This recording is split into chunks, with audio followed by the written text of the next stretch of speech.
Puji Tuhan, tidak terasa saudara ya, tinggal 2 hari lagi kita akan mengakhiri meninggalkan tahun 2023. Tentu setiap kita saya yakin siap untuk menyongsong tahun baru yang ada di hadapan kita 2024. Mari kita akan sama-sama mendengarkan pesan firman Tuhan. Apa pesan Tuhan buat kita?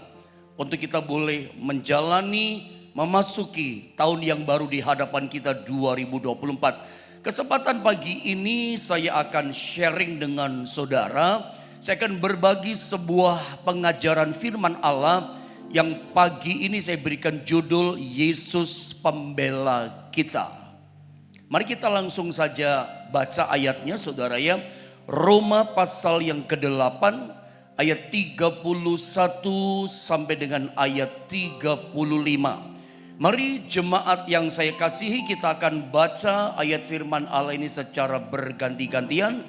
Saya baca ayat 31, Anda teruskan 32, nanti 35-nya bersama-sama kita baca ya. Roma pasal yang ke-8 ayat 31, saya baca begini kata firman Allah. Sebab itu, apakah yang akan kita katakan tentang semuanya itu? Jika Allah di pihak kita, siapakah yang akan melawan kita? Teruskan 32. Ia yang tidak menyayangkan anaknya sendiri, tetapi yang menyerahkannya bagi kita semua. Bagaimanakah mungkin ia tidak mengaruniakan segala sesuatu kepada kita bersama-sama dengan Dia? Ayat 33. Siapakah yang akan menggugat orang-orang pilihan Allah? Allah yang membenarkan mereka. Siapakah yang akan menghukum mereka? 34 teruskan lanjut. Kristus Yesus yang telah mati, bahkan lebih lagi yang telah bangkit, yang juga duduk di sebelah kanan Allah, yang malah menjadi pembela bagi kita. Ayat 35. Mari bersama-sama kita baca 35, 1, 2, dan 3. Siapakah yang akan memisahkan kita dari kasih Kristus? Penindasan atau kesesakan atau penganiayaan atau kelaparan atau ketelanjangan atau bahaya atau pedang? Sekali lagi, di akhir tahun ini tinggal 2 hari lagi kita mengakhiri 2023. Ini pesan Tuhan penting buat setiap kita. Kita mau bicara tentang fokus tentang Tuhan itu adalah pembela kita. Yesus itu adalah pembela dalam kehidupan kita. Nah, hal yang pertama yang saya mau coba sampaikan sama saudara, dan ini merupakan hal yang penting dalam hidup kekristenan kita. Saya mau katakan bagian pertama begini, bahwa kita sebagai orang Kristen, kita itu gak boleh lupa. Selama kita hidup sebagai orang percaya, kita gak boleh lupa. Sorry saya katakan, sampai kita mati kita gak boleh lupa. Apa yang kita gak boleh lupa sebagai orang beriman? Bahwa Yesus itu adalah pembela kita. Jadi ingat baik-baik. Macam-macam prediksi mungkin sudah dilepaskan apa yang terjadi di tahun 2024. Tentu saja tahun bertambah tahun, Alkitab katakan bukan bertambah mudah. Meskipun teknologi bertambah maju, ya memudahkan kita untuk lakukan ini dan segala macam, tetapi situasi, kondisi, keadaan zaman tentu saja bukan mudah. Karena Alkitab yang katakan kepada kita, 2 Timotius pasal 3 ayat 1 itu menggambarkan situasi tahun-tahun di depan kita. Tahun bertambah tahun, bukan tambah nyaman, bukan bertambah enak tantangan hidup ini, tapi Alkitab katakan bertambah berat. Alkitab katakan, ketahuilah bahwa pada hari-hari terakhir akan datang masa yang sukar. Jadi jelas Alkitab katakan tahun bertambah tahun, zaman yang kita hadapi itu tambah sukar. Makanya saya terus terang saja berkata, saya tidak menutup-nutupi apa yang firman Tuhan katakan. Tahun depan pun 2024 itu pun tahun tidak mudah untuk kita jalani dan hadapi. Tapi tetap pesan pertama ini penting. Ingat baik-baik, jalani tahun 2024. Tinggal 2 hari lagi kita akan masuki. Ingat, kita punya pembela. Yesus pembela kita. Ketika kita sebagai orang percaya, kalau kita menghadapi tantangan, hadapi kesukaran, lalu kita lupa gitu loh. Kita alpa bahwa ternyata dalam hidup iman kita, kita punya pembela. Yesus pembela kita. Anda tahu tidak apa akibatnya iman Kristen kita ketika kita alpa, ketika kita lupa bahwa ternyata kita punya pembela. Anda tahu apa dampaknya? Anda akan jadi orang Kristen yang rapuh. Kita akan jadi orang Kristen yang lemah gitu loh. Kita akan jadi orang Kristen yang mudah frustasi. Hadapi masalah langsung lemah, tidak berdaya kita.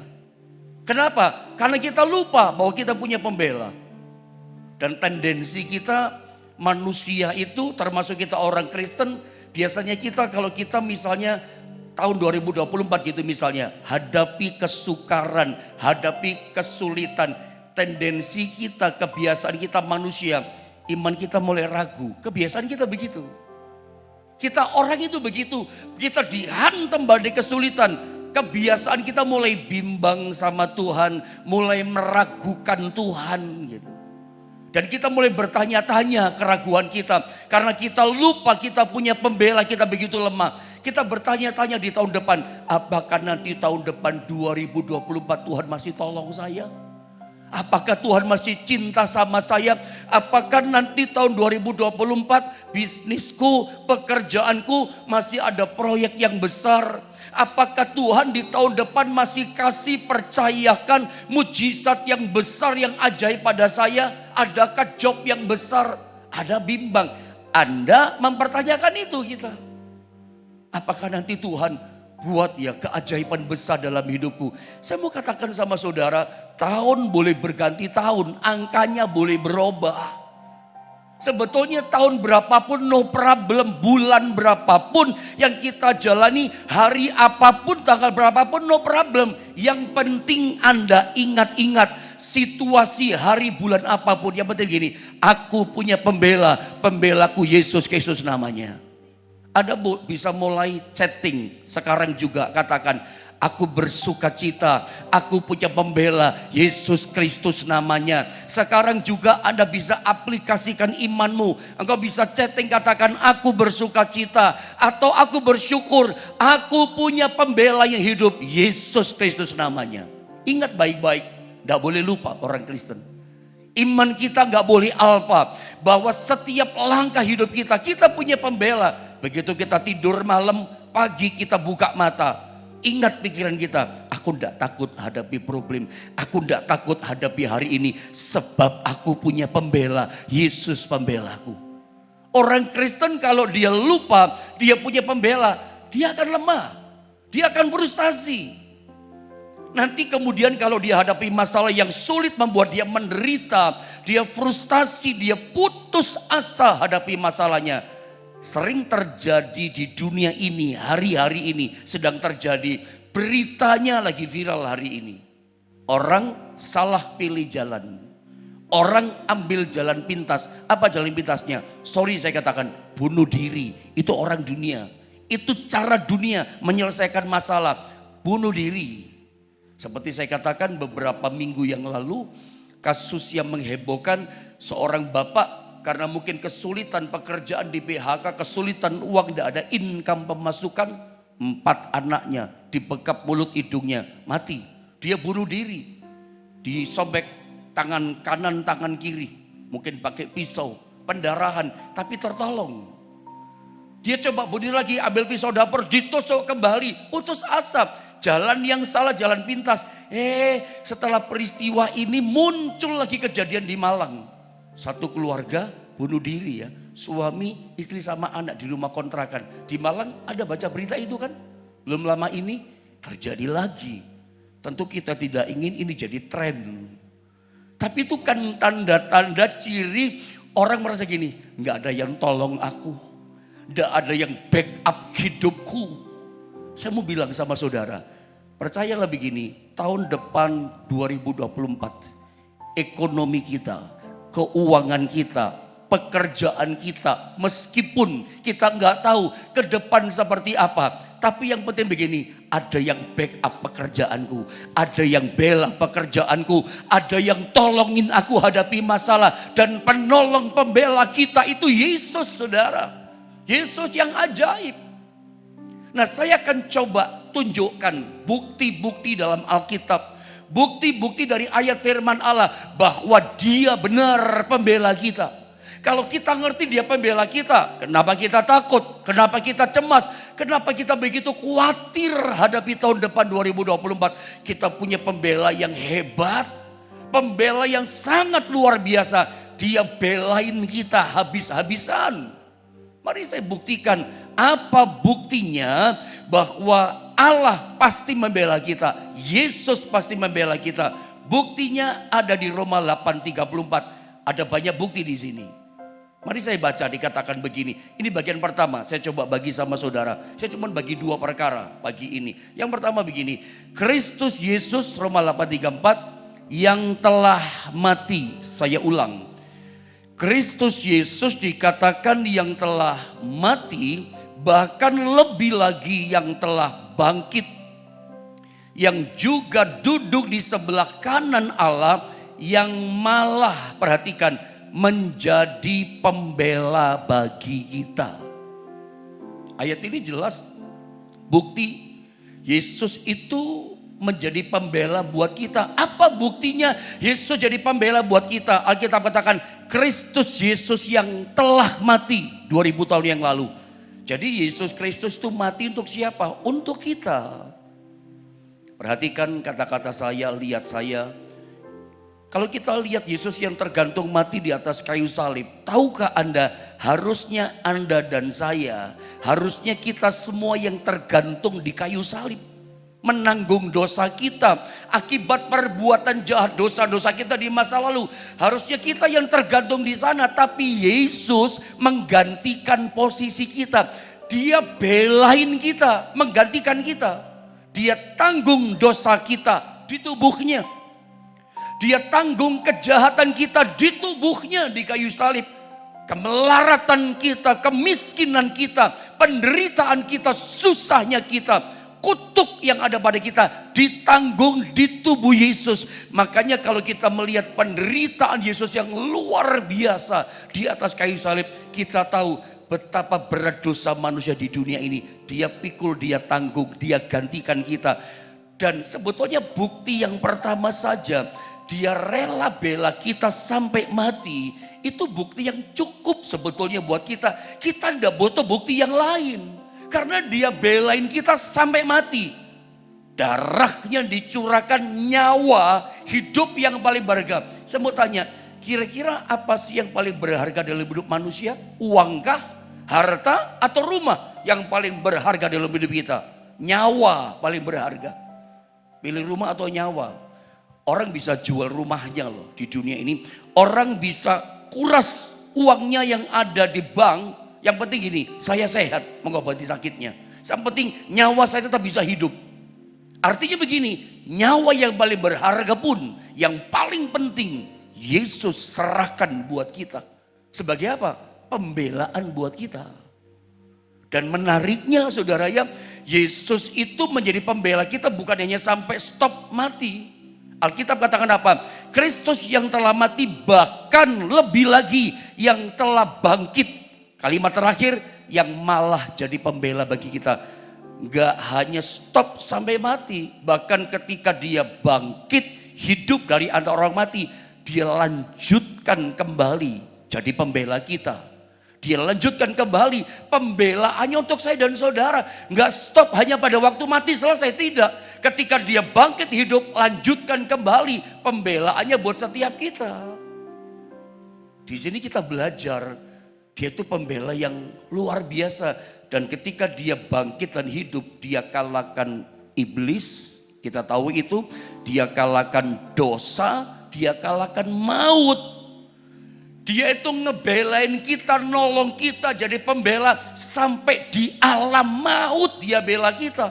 Lalu apa yang kita takutkan? Kita cemaskan, kita khawatirkan di tahun depan ekonomi saya Pak, kerjaan saya Pak. Nanti saya takut saya gak dapat job Pak. Nanti saya takut dagangan saya sepi Pak. Apa yang Anda takutkan? percaya dengan iman. Anda gak boleh lupa, setiap hadapi masalah, aku punya pembela. Yesus pasti bela hidupku. Mati saja dia rela, nyawa dikasih. Masa berkat gak dikasih? Nyawa dikasih, masa kesembuhan gak dikasih? Dia pembela kita, belain kita habis-habisan loh.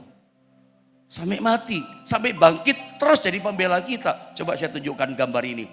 Ada seorang tokoh yang namanya Martin Luther King. Tokoh yang hebat dari Amerika. Dia pembela orang miskin. Dia pembela rakyat yang diperlakukan dengan tidak adil. Dia pembela para budak. Tapi lihat, setelah Martin Luther King mati, ya selesai sampai di situ pembelaannya. Stop sampai di kematian pembelaannya. Dia gak bisa bela lagi, hanya sebatas mati, selesai. Sama dengan tokoh yang kedua yang kita kenal, Mahatma Gandhi, yang lahir pada tahun 1869, meninggal 1948. Dia pun membela rakyat India, membela keadilan, membela orang-orang sudra, rakyat jelata, orang-orang marhain. Itu dibela sama namanya Mahatma Gandhi. Tapi ketika beliau sudah almarhum meninggal, ya sampai di situ stop batas pembelaannya untuk orang yang diperlakukan dengan tidak adil. Stop sampai di situ. Tapi Yesus itu menjadi pembela kita sampai dia bangkit, dia teruskan pembelaannya buat setiap kita. Bahkan ada berikutnya yang ketiga di ayat 34. Yang juga dikatakan duduk di sebelah kanan Allah, duduk di tahtanya. Yang malah menjadi pembela bagi kita. Sampai Yesus Kristus duduk di sebelah kanan Allah Bapa di sorga, duduk di tahtanya. Dia teruskan jadi pembela sampai hari ini. Yesus yang sekarang duduk di tahtanya tetap tidak berubah. Lanjutkan jadi pembela buat setiap kita. Yang percaya katakan amin. Yang percaya katakan haleluya. Dia pembela kita. Tidak berubah. Biasanya di dunia ini ya, kalau kita lihat tokoh-tokoh besar, orang-orang hebat, para politikus yang hebat di Indonesia, di dunia ini. Apalagi Indonesia 2024 termasuk tahun ini tahun apa ya? Tahun pemilu ya. Tidak lama lagi 2024 bulan Februari tanggal 14 kita akan memilih presiden, juga pemilu legislatif. Saudara lihat, biasanya orang itu menjanjikan bela rakyat kecil, bela orang miskin dan segala macam saudara ya. Bela pedagang kecil dan seterusnya. Tapi seringkali tokoh-tokoh yang hebat ini begitu terpilih dapat tahta, kedudukan, duduk jabatan di kursi nyaman. Yang Anda lihat bagaimana? Masih ingat sama janjinya? Ada yang ingat tapi banyak yang lupa sama janjinya. Yesus gak pernah lupa sama janjinya sama kita. Ayat ini menuliskan janjinya. Bahwa ketika dia sudah menikmati duduk di atas tahtanya di sebelah tahta kanan Allah Bapa di sorga. Ketika dia duduk di tahtanya, Alkitab katakan, Filipi katakan, dia dikaruniakan nama di atas segala nama. Raja di atas segala raja. Tuhan di atas segala Tuhan. Dia gak menikmati tahtanya sendirian. Tapi dia tetap lanjutkan jadi pembela buat setiap kita. Kalau kita punya pembela yang bangkit dan hidup, kalahkan dosa, kalahkan iblis. Iblis sudah dilucuti, iblis sudah dikalahkan lewat kebangkitan Yesus. Maut dikalahkan. Saya mau nyatakan begini, kita punya pembela yang luar biasa. Kita punya pembela yang dahsyat, ajaib. Tidak usah takut, asal Anda ingat ya, ada yang backup kita. Anda mungkin merasa gini, tidak ada yang sama-sama saya Pak. Ada Tuhan yang backup saudara loh. Kadang ada yang memusuhin saudara. Ada yang coba tutup jalan saudara. Percaya begini, orang boleh tutup jalan saudara. Ada punya pembela loh. Dia sanggup buka jalan buat kita. Sekarang saya bawa saudara pada bagian kedua. Ini problem yang kedua ini. Seringkali kan kita lihat begini. Janjinya Tuhan sebagai pembela. Lalu Anda lihat realita di kanan kiri kita. Kita lihat gini, loh Pak. Yang itu kok dibela sama Tuhan Pak Pendeta. Loh yang Bapak B itu kok gak dibela. Yang satu Bapak kok diberkati Tuhan Pak Pendeta. Bapak B kok belum diberkati Tuhan. Itu dulu bangkrut sekarang diangkat dipulihkan Tuhan. Itu kok gak pulih-pulih tetap jatuh di bawah tetap bangkrut Pak Pendeta. Kok sana dipulihkan kok sana gak dipulihkan. Kita lihat realita itu. kok yang satu dibela, yang itu gak dibela, yang sana ditolong, kok itu gak ditolong. Itu realita yang nyata yang kita lihat dalam sekitar kita. Karena begini, pembelaan Tuhan itu ternyata gak semua orang bisa ngalami. Karena ternyata ada syarat kita sebagai anak Tuhan untuk bisa ngalami pembelaan Tuhan. Jadi kalau kita rindu tahun 2024 menjadi tahun di mana Tuhan tolong kita. Tahun pertolongan Tuhan, tahun pembelaan Tuhan dalam hidup kita. Bulan demi bulan kita lewati, ada masalah mungkin, kadang kita gagal, kita jatuh. Tuhan tolong kita, tetap Tuhan bela kita. Anda rindu gak alami seperti itu? Ada sih masalah, tapi selalu Tuhan tolong tepat pada waktunya. Selalu Tuhan bela tepat pada waktunya. Itu indah loh. Menurut saya itu keren banget gitu. Itu manis banget. Hadapi masalah, pas hadapi masalah gak sanggup kita, Tuhan angkat kita dengan kuasanya. Wah itu dahsyat. Rindu gak tahun depan 2024 itu menjadi tahun pembelaan Tuhan yang limpah sama kita. Tidak semua orang Kristen ternyata mengalami pembelaan Tuhan. Saya tunjukkan realitanya. Sebab ada syarat untuk memperoleh pembelaan Tuhan. Apa syaratnya?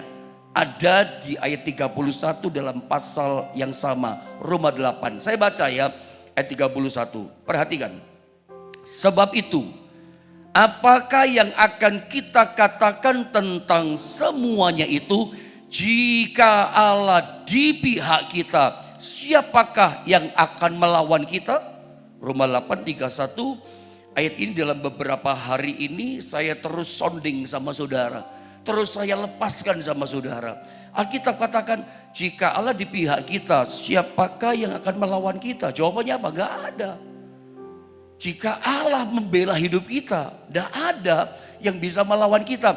Tapi pastikan begini, dia akan jadi pembela. Kuncinya begini, yakin begini, Allah pasti di pihak kita. Nah yakin enggak saudara, hari ini di akhir tahun bahkan tahun depan, Tuhan itu pasti di pihak kita. Untuk Tuhan di pihak kita, kalau Tuhan di pihak kita, dia Tuhan pasti bela kita. Dia di pihak kita, dia pasti tolongin kita. Nah pastikan Tuhan itu dia pasti di pihak kita. Dan ternyata untuk Tuhan bisa di pihak kita itu ada syaratnya. Kitanya harus ada di pihaknya Tuhan, itu penting. Mau Tuhan di pihak saudara? Pastikan gini, kitanya, andanya ada di pihak Tuhan. Orang di pihak Tuhan itu hidupnya benar. Kadang-kadang kita itu begini saudara ya. Kadang kita begini, kita ini ibadah sama Tuhan. Ibadah di gereja, tapi bencinya jalan terus. Dendamnya ada terus, marahannya ada terus. Melayani Tuhan kita ini, tetapi cemburunya ada terus, dengki sama orang maksud saya. Perjudiannya jalan terus, perjinahannya jalan terus. Mana bisa Tuhan di pihak kita? Kalau Anda ingin Tuhan di pihak saudara, jadi pembela saudara, hidupnya kita harus ada di pihak Tuhan. Hidup kita harus benar. Ada lihat gambar ini. Mengapa sih Musa ini selalu dibela sama Tuhan? Kenapa Musa selalu dibela sama Tuhan? Ketika pimpin Israel keluar dari tanah Mesir, di depan Anda lihat gambar, ada laut Teberau. Musa, umat Israel teriak-teriak ketakutan, bagaimana Musa, kita mati Musa.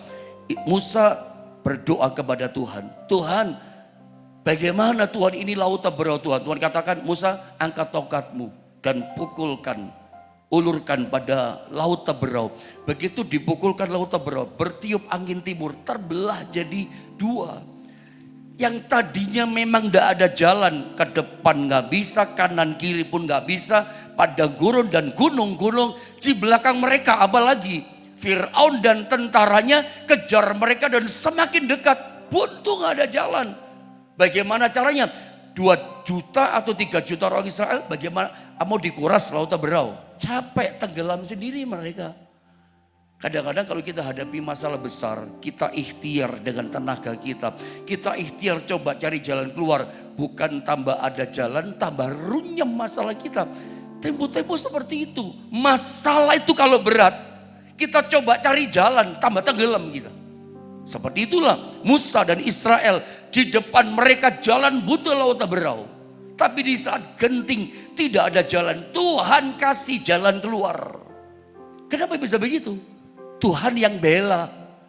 Tuhan ada di pihaknya Musa dan Musa ada di pihaknya Tuhan. Hidupnya benar gitu loh. Makanya pastikan kalau Anda 2024 ekonomimu, pekerjaanmu, rumah tanggamu, masa depanmu dalam kontrol, backup, pertolongan, pembelaannya Tuhan. Sederhana syaratnya, Anda dan saya, kita masing-masing pastikan aku dan saudara ada di pihaknya Tuhan. Kalau kita di pihak Tuhan, Tuhan pasti di pihak kita, gak usah khawatir. Kalau Tuhan di pihak kita, Tuhan pasti bela kita. Kalau Tuhan jadi pembela kita, siapa yang bisa lawan Tuhan? Gak ada. Laut Tebero pun ada jalan baru. Kalau hari ini masih ada jalan buntu, hiduplah di pihak Tuhan. Taat, hidup dalam kebenaran.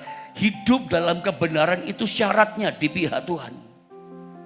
Jangan hidup yang aneh-aneh menyimpang dari jalan Tuhan. Saya tunjukkan syarat yang kedua. Iya, syarat yang kedua, Anda lihat. Roma 8:33. Siapakah yang akan menggugat orang-orang pilihan Allah? Allah yang membenarkan mereka, Allah yang membela, Allah yang tolong. Siapakah yang akan menghukum mereka? Enggak ada, Allah yang membela. Jelas Alkitab katakan, siapakah yang akan menggugat atau melawan, bikin susah orang-orang pilihan Allah. Jadi saudara, kalau saudara ingin jadi Tuhan menjadi pembela, penolong, membackup hidup saudara di tahun depan, ada syarat kedua. Jadilah Anda dan saya, kita semua menjadi umat pilihan Allah. Cara hidup kita, langkah hidup kita yang kita lakukan, cara adalah kriterianya orang pilihan, itu maksud saya. Cara ngomong kita, sikap kita, perbuatan kita, itu termasuk kriteria orang pilihan. Orang pilihan itu bagaimana pendeta? Cara hidupnya. Saya tunjukkan Yusuf gambar ini. Kenapa Yusuf mengalami pembelaan Tuhan? Kenapa dia ditolong sama Tuhan? Padahal dia kan sebetulnya madesu, masa depan suram, masa depannya gelap. Orang ini gak punya masa depan, dibuang di sumur, jadi budak di Mesir, difitnah sama istri Potifar. Dalam gambar ini saya tunjukkan, kenapa dia dibela, ditolong sama Tuhan. Karena Yusuf memiliki kriteria hidup sebagai orang pilihan. Ini orang pilihan. Cara hidupnya punya kriteria orang pilihan. Gak seperti orang pada umumnya di Mesir. Pada waktu itu Yusuf punya jabatan bagus ketika di rumah Potifar. Dipercayakan menguasai segala bisnis yang dipunyai oleh Potifar. Potifar bukan cuma pengawal raja. Dia konglomerat pengusaha yang kaya. Semua bidang usahanya, bisnisnya diserahkan sama Yusuf. Dan semuanya maju, semuanya sukses. Sebutlah dia direktur hari itu. Jubahnya bukan budak lagi. Jubahnya digambar lihat, itu jubah orang kaya. Jubah direktur. Tapi satu kali dia diajak berzina sama istri Potifar. Dipegang badannya. Dan lihat saudara ya, Yusuf rela menanggalkan jubah direkturnya. Rela tanggalkan pekerjaannya. Dia lebih pilih hilang pekerjaan direktur enggak apa-apa. Hilang jabatan enggak apa-apa. Yang penting aku enggak berbuat dosa kepada Tuhan. Dia ngomong kok sama istri Potifar. Masakan aku akan berbuat dosa yang besar di hadapan Tuhanku. Dia pilih Tuhan. Bukan pilih perzinahan. Dia pilih enggak apa-apa hilang kerjaan, jabatan tinggi, no problem. Yang penting aku enggak kehilangan Tuhan. Yang penting aku enggak nyakiti Tuhan. Ini cara hidup orang pilihan. Ini kriterianya orang beriman pilihan. Cara hidupnya enggak sama dengan dunia. Kalau dunia ya gitu kali saudara. Tapi dia enggak mau. Anda ingin dibela sama Tuhan. Kriteria hidup sebagai orang pilihan ini mesti ada. Hidup kita mesti di atas rata-rata, bukan rata-rata orang dunia. Di atasnya hidup kita. Hidup kita mesti berbeda. 2024 akan menjadi tahun yang berbeda. Tuhan selalu bela saudara. Dalam keterpurukan, kadang ngalami itu, ada kesulitan. tapi pasti Tuhan bela. Seperti Yusuf selalu dibela, sampai kemudian pembelaan Tuhan nyata. Dia menjadi orang kedua setelah Raja Fir'aun. Kekuasaan jabatannya tinggi. Tadinya dia kehilangan jabatan, dia rela, dia pilih Tuhan. Di dunia ini seringkali justru orang pilih jabatan tinggi, tinggalkan Tuhan. Pilih jabatan, lebih pilih jodoh.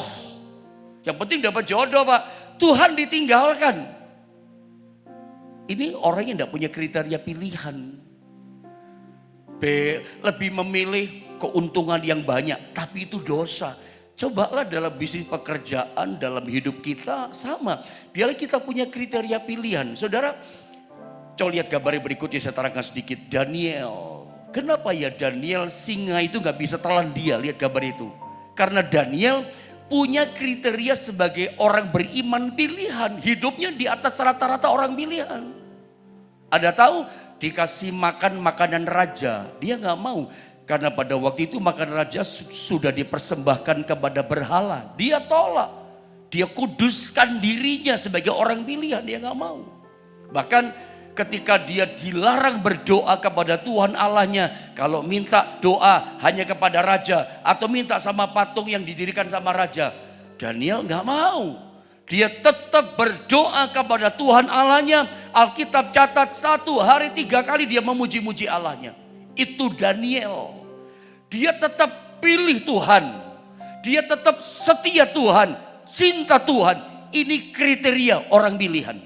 Bangsa Israel itu disebut bangsa pilihan Allah. Orang pilihan Allah. Tapi sayang cara hidup bangsa Israel. Misalnya contoh lihat. Ada namanya Korah. Ada namanya Datan Abiram. Itu pernah ditelan bumi hidup-hidup. Gempa keras terbelah bumi, terkubur mereka hidup-hidup. Kayak cerita di Petobo itu yang ada di Sulawesi itu ya. Ada lihat saudara dalam cerita ini. Orang pilihan termasuk Korah, Datan, Abiram, bangsa pilihan. Tapi cara hidupnya kriterianya bukan orang pilihan. Berontak sama Musa, melawan pimpinannya. Saudara, kita sebagai orang tua, kita mesti mengajar anak-anak kita hormat kepada kita orang tua, nggak boleh berontak. Hormat kepada pemimpinnya di tempat kerjaan. Etika, moral, attitude, sikap hati harus punya. Nggak ngerti saya sekolah zaman sekarang seperti apa sehingga moralitas anak muda sekarang payah attitude-nya. Presiden pun bisa dihina dengan tidak sopan, dengan perkataan seperti itu, nggak layak. Kita mesti mendidik anak-anak kita punya attitude, sikap hati, rasa hormat kepada atasan, kepada pemimpin. Itu kriteria orang pilihan. Saya yakin sekali kok, tabur tuai itu ada. Gitu ya. Kalau orang gak bisa menghormati atasannya, dia gak punya masa depan. Percaya dengan saya. Kalau sampai anak kita berontak sama kita orang tua, gak punya masa depan dia. Dia ngelawan sama ayah, ibunya, papa, mamanya, masa depannya pasti suram. Karena Alkitab kok yang ngomong. Korah, Datan, Abiram dikubur hidup-hidup. Atau contoh yang terakhir, lalu kita berdoa. Misalnya Musa itu punya kakak Harun dan Miriam. Pemimpin tiga-tiganya. Miriam berkata, bukan cuman Tuhan bicara bukan cuman lewat kamu, Tuhan juga bicara lewat kami. Harun juga sama begitu. Harun berontak sama Musa, Miriam berontak sama Musa. Lihat, pemberontakan Miriam dan Harun terhadap Musa membuat dua orang ini kena kusta. Imam, pelayan Tuhan. Sudah hebat melayani Tuhan. Menjadi pelayan itu pasti dipilih sama Tuhan. Pasti orang pilihan. Pelayan itu bukan orang sembarangan. Dipilih dari banyak orang. Dia yang terpilih. Pelayan pilihan Tuhan. Tapi sayang, kriteria sebagai orang pilihannya Tuhan tidak ada. Sayang. Sebagai orang beriman, kriteria orang pilihan tidak ada sama Harun sama Musa. Karena kusta. Untung bertobat diampuni sama Tuhan. Meskipun kita pelayan Tuhan, hamba Tuhan. Yang biasa melayani Tuhan hari-hari setiap hari. Ingat, kalau kita ingin dibela sama Tuhan di tahun depan 2024. Tidak ada cara lain. Kita sebagai hamba Tuhan pun harus bertobat. Kita pelayan Tuhan pun harus bertobat sungguh-sungguh. Cara hidup kita, cara hidup orang-orang pilihan Tuhan. Kalau kita bisa hidup benar di pihak Tuhan dan kriteria orang pilihan, hidup kita di atas rata-rata orang dunia ini. Oh, saya yakin 2024 Tuhan backup hidup kita. Pekerjaanmu, masa depanmu, ekonomimu, pelayanan kita akan dibela, ditolong. Anak-anakmu dibela sama Tuhan. Apa yang kita takutkan, apa yang kita cemaskan, hadapi tahun depan yang tinggal 2 hari lagi kita masuki.